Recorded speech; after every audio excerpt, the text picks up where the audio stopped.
qu'est-ce que Dieu? D'abord, saint Thomas ne cesse de répéter qu'il n'y a pas de définition de Dieu. Parce que pour définir une réalité, il faut pouvoir la situer dans un ensemble plus large. Il faut pouvoir la faire entrer dans des catégories.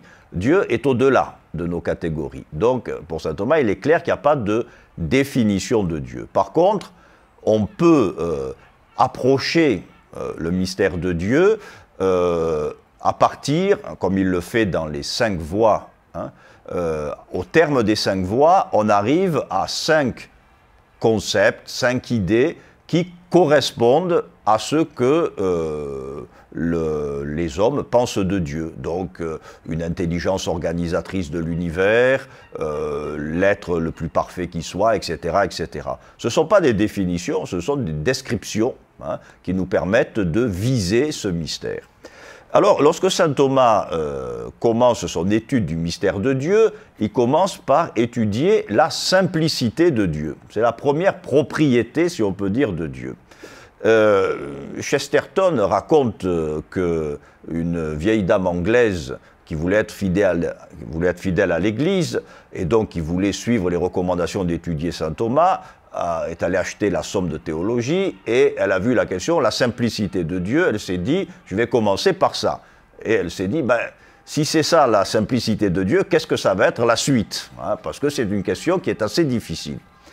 Mais dans la simplicité, ça veut dire la non-composition, hein. Donc Dieu est parfaitement un, non seulement parce qu'il n'y a qu'un seul Dieu, mais parce qu'en lui-même, il n'est pas composé de diverses parties, de divers morceaux, hein. Il y a une parfaite unité interne de Dieu, hein.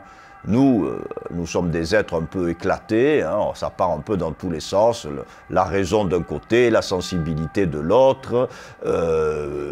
Dieu, c'est l'unité absolue. Alors ce qu'il faut bien comprendre, c'est que la simplicité de Dieu a pour finalité, l'étude de la simplicité de Dieu a pour finalité de montrer que Dieu appartient à un autre ordre que l'ordre des créatures. Toutes les créatures sont composées. Dieu est au-delà, hein. Vous savez que dans cette question 3, saint Thomas en arrive à l'affirmation qu'en Dieu et en Dieu seul, l'être et l'essence s'identifient. Ce qui met Dieu absolument à part des créatures où l'essence reçoit l'acte d'être.